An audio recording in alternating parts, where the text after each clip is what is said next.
ओम श्री परमात्मे नमः। ओम श्री सत्य गुरुदेवाय नमः। देखिए ये बता रहे भगवान, यह 11वें अध्याय का 12वां श्लोक कि हे राजन, आकाश में हजारों सूर्यों के साथ उदय होने से उत्पन्न हुआ जो प्रकाश होवे, वो भी उस विश्व रूप परमात्मा के प्रकाश के सदस्य कदाचित ही होवे।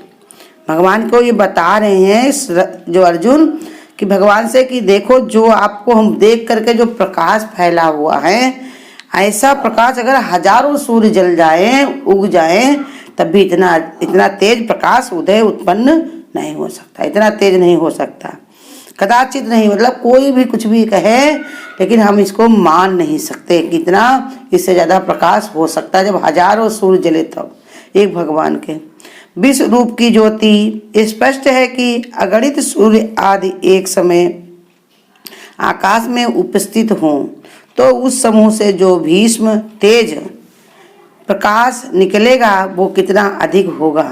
भगवान के विश्व रूप की ज्योति उनसे भी कहीं अधिक है, उनकी कोई उपमा तुलना नहीं हो सकती। जैसे बता रहे, देखो कि जब एक सूर्य निकलता है तो कितनी भीषण गर्मी होती है, कितना प्रकाश होता है, कितनी उष्णता, कितनी गर्मी पैदा हो जाती है। और हजारों सूर्य अगर निकलेंगे तो कितनी गर्मी, कितना प्रकाश, कितनी उष्णता होगी। लेकिन फिर भी जो भगवान की ज्योति है, जितना भगवान का प्रकाश है, उससे भी अधिक नहीं हो सकती, क्योंकि भगवान के अंदर सब कुछ समाया हुआ है ना। सारी ज्योति किसके अंदर समाई हुई है? भगवान के ही अंदर। तो इसलिए समझा रहे भगवान कि उसी में ज्योति जो है उससे अधिक नहीं हो सकती, क्योंकि भगवान का जो प्रकाश है, विवेक जो है, गुरु कहते सूरज भी देखो अगर हमको दिखाई पड़ता है तो हम उससे क्या हाथ जोड़ते हैं, उससे विवेक के देव का मानते हैं, ज्ञान विचार। लेकिन ये सब आता कहाँ से? सब है तो परमात्मा सा ही बनाया हुआ। परमात्मा ने तो सूरज चांद सितारे बनाए हुए हैं सब। तो कहते जब वही परमात्मा अपना प्रकाश फैलाए, जिसकी बनाई हुई चीज इतनी संसार को प्रकाशित कर देती, स्वयं वो अपना प्रकाश अगर दिखाए तो इंसान चकाचौंध हो तो जाएगा ही। तो इसलिए भगवान से अर्जुन कह रहे हैं कि कदाचित, माने हम उसको मान नहीं सकते, ऐसा कभी हो नहीं सकता। ऐसा कोई सूर्य नहीं है, एक सूर्य क्या हजारों सूर्य से नहीं है जो इतना प्रकाशित कर सके भगवान के रूप को। तो इसलिए बताया कि वो विश्व रूप ज्योति है, उससे भी अधिक, उनकी कोई उपमा या तुलना नहीं की जा सकती। ऐसे अर्जुन बता रहे हैं कि भगवान की कोई उपमा और तुलना नहीं की जाती। जैसे कोई गोरा हो तो उसको बता दो भाई दूध जैसा है, अगर कोई काला हो तो बता दो कौवा जैसा है या कोयले जैसा। लेकिन परमात्मा की उपमा कौन दे पाएगा बताओ? क्योंकि परमात्मा जो है वो सबकी इंद्रियों से परे है, कोई देख ही नहीं सकता। वो तो निराकार स्वरूप है, शक्ति स्वरूप है, उसको कोई जात देख नहीं सकता है, तो कैसे बखान कर सकता है? इसलिए बताया कि उसकी उपमा दी नहीं जा सकती, क्योंकि परमात्मा ज्योतियों का भी ज्योति है। सारी ज्योतियां परमात्मा से ही प्रकाशित हैं, सारा संसार परमात्मा से ही विकसित है, संसार सब जो है परमात्मा से ही बना हुआ। इसलिए समझा रहे कि उसकी कोई तुलना नहीं है। इसलिए अप्रहेय स्वरूप परमात्मा का कोई रूप नहीं है। ऐसे आश्चर्यमय रूप को देखते हुए पांडु पुत्र अर्जुन ने उस आकाश में अनेक प्रकार से विभक्त हुए, अर्थात पृथक पृथक हुए संपूर्ण जगत को उस देवों के देव श्री कृष्ण भगवान के शरीर में एक जगह स्थित देखा। ये सब भगवान ने जब देखा, ऐसा आश्चर्य रूप भगवान ने जब दिखाया कि उसको देख करके अर्जुन ने देखा कि इतना प्रकाश, और प्रकाश में ही भगवान अर्जुन देख रहे हैं कि देखो अनंत अनेकता के एक ही स्थान पर देख रहे हैं। जितना ये दृष्टि है संसार विश्व में, वो सब भगवान में ही देख रहे हैं, परमात्मा में ही सब देख रहे हैं। कैसे? जैसे इतने हाथी घोड़ा जीव जंतु कीड़े मकोड़े जितने भी देवी देवता सब भगवान अपने में ही अर्जुन को दिखा रहे हैं। ऋषि मुनि संत महात्मा उसी में सब कुछ भगवान अपने में ही दिखा रहे हैं। तभी बता रहे अनंत अनेकता को एक ही स्थान पर देख रहे हैं। जो अनंत है जिसको यहाँ देखा नहीं जा सकता। जैसे तुम यहाँ पर बैठे हो, लेकिन गंगा कहाँ बह रही है? हरिद्वार में। तुम यहाँ रह रहे हो कि वहाँ पर ये कार्य कहाँ, हिमालय पहाड़ कहाँ पर है? समुद्र के किनारे। लेकिन वो जब भगवान में देखा उन्होंने, तो सब कुछ उनको एक ही दिखने लगा। अलग अलग कुछ नहीं दिखाई पड़ा, कोई दूरी नहीं रह गई, क्योंकि सब भगवान में ही। जैसे बताया कि तुम खाना खाने बैठोगे तो उसमें कटोरी इधर रखते हो, उधर रखते हो, उधर रखते हो, 3-4 कटोरी अगर तुम्हारी थाली में हो तो तुम्हारे हाथ लंबे हैं तो उठा करके खा लोगे। लेकिन वही खाने कोई बच्चा बैठे तो अगर उसको उठाना हो, छोटे छोटे उसके हाथ होते हैं, अगर उसको उठाना हो तो उठाने में उसको तकलीफ होगी, वो खाना इधर से उधर हो जाएगा। लेकिन बड़ा को नहीं, अब परमात्मा की तो इतनी लंबी भुजा है, वो सारा संसार उसी में समाया हुआ। जैसे बताया कि एक बार क्या हुआ, एक जो संत, एक लोग जो थे, तो उनको किसी ने बताया कि तुम्हारी मृत्यु जो है, उन्होंने, उनके जो मित्र थे तो उनकी भगवान से रोज बात होती थी, तो उन्होंने कहा कि भाई हमको जब हमारी मृत्यु हो तो हमको तुम बता देना। तो भाई उन्होंने मौका, जब समय आया तो उन्होंने बता दिया। तो उनको बताया कि तुम्हारी मृत्यु जो है, तुम्हारी मृत्यु इस समय होगी, अब कहाँ पर होगी ये हम तुमको नहीं बता पाएंगे। तो भाई वो वहाँ से जैसे सुना कि हमारी मृत्यु आ गई, काल आ रहा है, तो वहीं से ही उन्होंने हवाई जहाज या जो भी उन्होंने अपना व्यवस्था की होगी उससे भागते भागते दूर जंगलों में, पाकिस्तान में जाकर दूर जंगलों में जाकर के एक खोह में जाकर के बैठ गए, जाकर के पेड़ के नीचे छिप करके बैठ गए जाकर के। वहीं पर ही एक काल आया सांप का रूप बना करके और वहीं पर उनको काट लिया। तो भाई तो उन्होंने कहा कि देखो हम इतना भागते भागते यहाँ पर आए, अब तुम यहाँ पर भाई आ गए। तो कहा हमको, हमारा काम तुमने बहुत ही आसान कर दिया। हम सोचते थे कि रहते तो तुम वहाँ पाकिस्तान में हो, हिंदुस्तान में हो, मृत्यु तुम्हारी पाकिस्तान में है, तुम्हें कैसे हम लाएंगे, कैसे मारेंगे, लेकिन तुम मौत के भय से तुम खुद ही यहाँ पर आ गए, हमारा काम आसान कर दिया। अब पहुँचने को तो हम भी वहाँ भी पहुँच जाते, हमको वहाँ पर भी देर नहीं लगती, क्योंकि वो भगवान ने उनको ऐसी शक्ति दी है। मौत के लिए कोई काम कठिन थोड़ी रहता है, उसको ये थोड़ी लगता है कि कोई प्लेन में है, कि ट्रेन में है, या जमीन में लेटा हुआ बैठा हुआ, उससे कोई मतलब नहीं। जिस समय भगवान का डर हुआ वो तुरंत वो काम करके खत्म करते हैं। ऐसे ही बता रहे भगवान अपनी दिव्य दृष्टि से अनंत अनेकता को एक ही स्थान पर देख रहे हैं। अनंत माने जिसका कभी अंत नहीं होता। भगवान की माया, भगवान की विभूति, भगवान की बनाई हुई वस्तु कभी अंत हुआ जिसका? कोई चीज का नहीं। इस शरीर को हमने धारण कर रखा है, इस शरीर का भी अंत नहीं है, बिगड़ता और बनता रहता, बिगड़ता बनता था। किस रूप का बने, कैसे बने, वो कर्म के अनुसार बनता है। चीज वस्तु देखो, खाना पीने की चीज वस्तु है, खत्म हो जाती है सीजन पर, कि आम खत्म हो गया तो क्या दोबारा नहीं आएगा, फिर वह आता है। कोई भी फल फूल, कोई भी चीज, हर एक चीज संसार में जो भगवान ने बनाई सब ही अनंत बनाई, कभी कमी नहीं होती।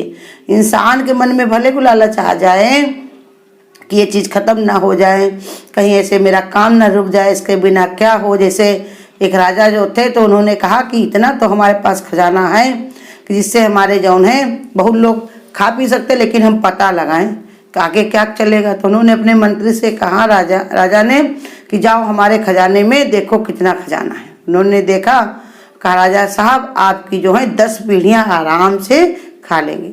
वो तुरंत ही अटैक पड़ा, खत्म हो गए। किस लिए? क्योंकि उन्होंने कहा फिर मेरी 11वीं पीढ़ी का क्या होगा। उनको इतना भरोसा नहीं था कि जो 10 पीढ़ी जो खिलाएगा वो आगे हमको उनको देगा कि नहीं देगा। तो इसलिए बता रहे भगवान के अनंत, हर चीज अनंत है, उसकी कोई पकड़ नहीं, कोई जानता नहीं। लेकिन सब कुछ अर्जुन देख रहे हैं जो अनंत रूपों में है, और अर्जुन ने सब कुछ एक स्थान पर देख रहे हैं, माने सब भगवान में ही देख रहे हैं, भगवान से भिन्न नहीं, भगवान से अलग नहीं, उसी में देख रहे। विश्व में जितने भी दृष्टि हो सकते हैं वे सब अर्जुन को एक ही स्थान पर दिखाई पड़ते हैं। जितने भी विश्व में दृष्टि हो सकते, जो जो मन देखा जा सकता, जो जो अनुभव किया जा सकता, जो जो समझा जा सकता है, वो सब अर्जुन ने भगवान में ही देखा, उन्हीं परमात्मा को ही दिखाई पड़े, उन्हीं में। तो इसलिए कहा कि हमने सब कुछ आप में ही देखा। देखो संसार में भी देख लो कि एक ही माँ होती, उसकी कितनी संतानें होती, उन्हीं से कितने पोता पोती नाती नतकुर कहूँ कहाँ पर जुड़े हुए, एक से इतनी रिश्ता होता है कि शादी में सब इकट्ठा होते हैं तो 500 हो जाएं, 500 हो जाएं, 5000 हो जाएं, कितना रिश्ता कहाँ पर कहाँ से जुड़े होते, सब उसी से जुड़ते चले जाते। काहे से? जब तुम एक ही माँ के गर्भ से पैदा होकर के धरती पर आए हो तब तुम्हारा सबसे इतना जुड़ाव है। ऐसे ही वो इस संसार में जब इतना हो सकता है तो परमात्मा तो कहते नहीं, जाते हमारी आत्मा अब परमेश्वर परिवार, बेगमपुर के रहने वाले करते हम सब प्यार। परमात्मा की प्रीति करो, वो सब जगह व्याप्त है, सब हमारा ही परिवार है। किसी में द्वेष नहीं होना चाहिए, किसी में राग नहीं होना चाहिए, मोह नहीं होना चाहिए। तो इसलिए भगवान अपने में ही सबको दिखाते हैं। कहा तुम जिसको तुम नहीं जानते हो उसको भी देखो, जिनको जानते हो उनको भी देखो, जिनमें तुम प्रीति करते हो उनको भी देखो, जिनसे तुम्हारा बैर है उनको भी देखो। सब मेरे में ही रह रहे हैं। मैं किसी से जो है सबसे मैं न्यारा हूँ और मैं किसी से लिपायमान नहीं हूँ। तो इसलिए देखा इस श्लोक में भगवान आत्मवान व्यक्ति की ही इस प्रकार की दृष्टि का अनुभव कर सकता है, जो केवल दिव्य चक्षुओं द्वारा ही संभव है। भगवान ने जो उनको बुद्धि दी है आत्मज्ञान की, परमात्मा विचार की, तो कहते ऐसे ही लोग दे सकते। माने गुरु हमारे यही बताते हैं कि अनुभव का ज्ञान उज्जवलता की वाणी। जिसको भगवान पर भरोसा नहीं होगा तो वो नहीं ये देख सकता है, और जिनको भरोसा है भगवान पर वो हर समय परमात्मा में ही लीन रहते। परमात्मा उनके जीवन में बना रहता और दूसरा कुछ नहीं होता। एक भगवान के अलावा दूसरा और कुछ है ही नहीं।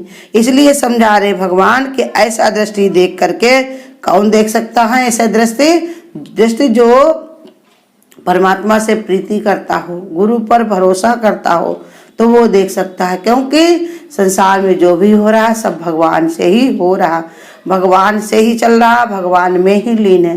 तुम कितना भी जोर लगाओ, कितना भी अपना विचार बनाओ, लेकिन होता तो सब कुछ परमात्मा से। चाहे आज मान लो गुरु कहते, और चाहे जब मन करे तुम्हारा तब मान लेना। थक के, हार के, ऊब के, परेशान होकर के अगर मानोगे तो बड़ी कठिनाई होगी। लेकिन ऐसे ही मान लो तो कितना, जैसे बच्चे से कहती है माना, तुम ऐसे ही मान जाओ तो कितना अच्छा है, नहीं तो तुम मारे जाओगे। बातों के लातों के भूत बातों से नहीं मानते। ऐसे गुरु भी हमारे यही कहते हैं कि आज ही श्रद्धा कर लो, आज ही भगवान पे आस्था कर लो, कल क्या होगा बहुरी करोगे कब। जो कल करना सो आज कर, आज करे सो अब पल में पर ले होएगी तो बहुर करेगा का मौका मिले कि ना मिले। इसलिए भगवान कहते तुम भी ऐसे अनुभवी दृष्टि बनाओ कि परमात्मा का ये रूप देखो, हर एक में परमात्मा व्याप्त है।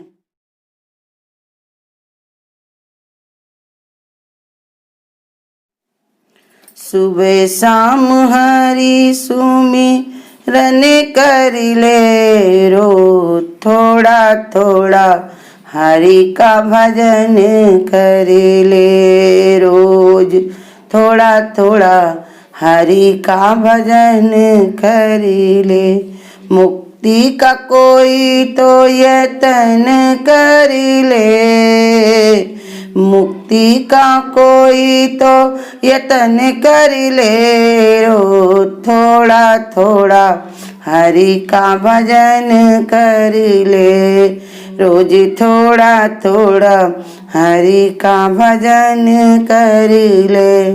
संगति करे अच्छे लोगों की, दवा मिल जाएगी सभी रोगों की। संगति करे अच्छे लोगों की, दवा मिल जाएगी सभी रोगों की। जिंदगी को अपनी चमन कर ले, जिंदगी को अपनी चमन कर ले, रो थोड़ा थोड़ा हरि का भजन कर ले, रो थोड़ा थोड़ा हरि का भजन कर ले। सुबह शाम हरि सुमिरन कर ले, सुबह शाम हरि सुमिरन कर ले, रो थोड़ा थोड़ा हरि का भजन कर ले। संतों की जग में यही है निशानी, सत्य वचन और मीठी वाणी। संतों की जग में यही है निशानी, सत्य वचन और मीठी वाणी। संतों की बातों पे यकीन कर ले, संतों की बातों पे यकीन कर ले। रोज थोड़ा थोड़ा हरि का भजन कर ले, रोज थोड़ा थोड़ा हरि का भजन कर ले। सुबह शाम हरि सुमिरन कर ले, सुबह शाम हरि सुमिरन कर ले। रोज थोड़ा थोड़ा हरि का भजन कर ले, रोज थोड़ा थोड़ा हरि का भजन कर ले। अगर आपको आज की वीडियो अच्छी लगी हो तो वीडियो को लाइक और शेयर करना ना भूलें। आगे की वीडियोस देखने के लिए चैनल को सब्सक्राइब करें और नोटिफिकेशन बेल को